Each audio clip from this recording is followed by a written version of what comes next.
Hello friends, welcome to ஆரோக்கிய சமையல். இன்னைக்கு வந்து நம்ம குழந்தைங்களுக்கு ரொம்ப பிடிச்ச பாஸ்தா ரெசிபி தான் பண்ண போறோம். வாங்க எப்படி செய்யலாம்னு பார்க்கலாம். ஒரு கடாயில வந்து நான் தண்ணி ஊற்றி வச்சிருக்கேன். இது வந்து நல்லா சூடாகட்டும். தண்ணி வந்து நல்லா சூடாயிடுச்சு. ஒரு அரை கப் அளவுக்கு பாஸ்தா எடுத்திருக்கேன். இதை வந்து நம்ம இதில் போட்டுக்கலாம்.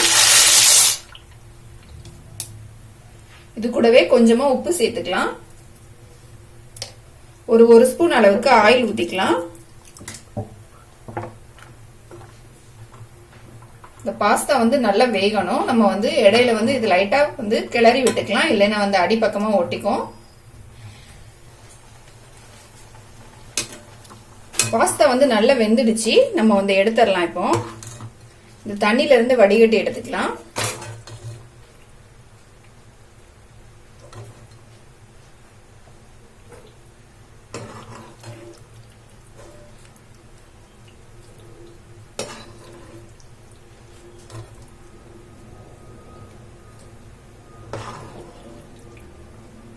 தண்ணீர் இருந்து நல்லா வடிகட்டி எடுத்துட்டேன். இதுல வந்து சூடா இருக்கும் போதே ஒரு ஸ்பூன் எண்ணெய் ஊத்திக்கலாம்.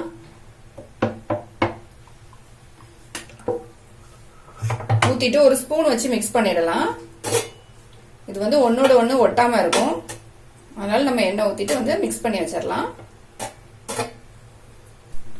ஸ்டவ் ஆன் பண்ணிட்டு ஒரு கடாய் வச்சுக்கலாம். இதுல வந்து ஒரு 2 ஸ்பூன் அளவுக்கு ஆயில் ஊத்திக்கலாம். எண்ணெய் வந்து சூடாயிடுச்சு. இப்போ இதுல வந்து ஒரு ஸ்பூன் அளவுக்கு இஞ்சி பூண்டு பேஸ்ட் சேர்த்துக்கலாம். இதை மிக்ஸ் பண்ணி விட்டுலாம். இஞ்சி பூண்டோட பச்சை வாசனை போயிடுச்சு. இப்போ நான் வந்து ஒரு பெரிய வெங்காயம் வந்து சின்ன சின்னதா கட் பண்ணி வச்சிருக்கேன். அதையும் நம்ம இதுல போட்டுக்கலாம். போட்டுட்டு நல்லா வதக்கிக்கலாம் வெங்காயத்தை. வெங்காயம் வந்து நல்லா வதங்கிடுச்சு. இப்போ வந்து ஒரு தக்காளி வந்து சின்னதா கட் பண்ணி வச்சிருக்கேன். அதையும் நம்ம போட்டுக்கலாம்.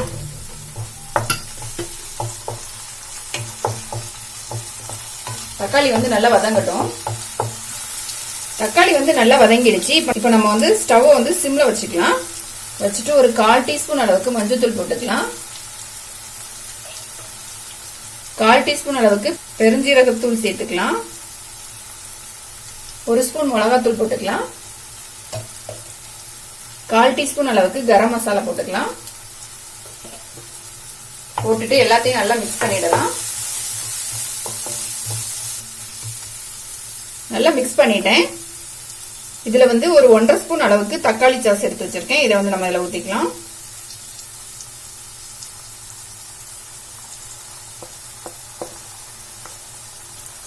இதையும் நல்லா மிக்ஸ் பண்ணி விட்டுறலாம். எல்லாத்தையும் சேர்த்து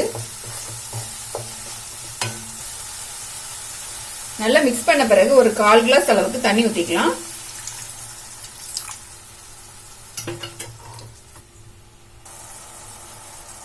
தண்ணி சேர்த்த பிறகு தேவையான அளவு உப்பு சேர்த்துக்கலாம். நம்ம வந்து பாஸ்தால ஏற்கனவே உப்பு போட்டிருக்கோம், அதனால கொஞ்சமா போட்டுக்கலாம்.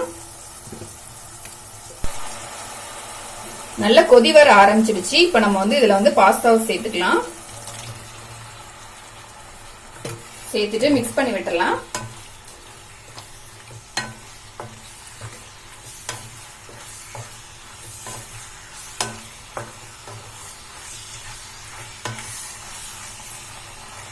ஒரு 2 நிமிஷம் அப்படியே விட்டுறலாம். இந்த மசாலா எல்லாமே இந்த பாஸ்தால வந்து நல்லா மிக்ஸ் ஆகணும். அதனால வந்து ஒரு 2 நிமிஷம் நம்ம அப்படியே விட்டுறலாம். இத நம்மளோட மசாலா பாஸ்தா வந்து ரெடி ஆயிடுச்சு. ஃபைனலா வந்து கொஞ்சமா மல்லி இலை மட்டும் போட்டுக்கலாம்.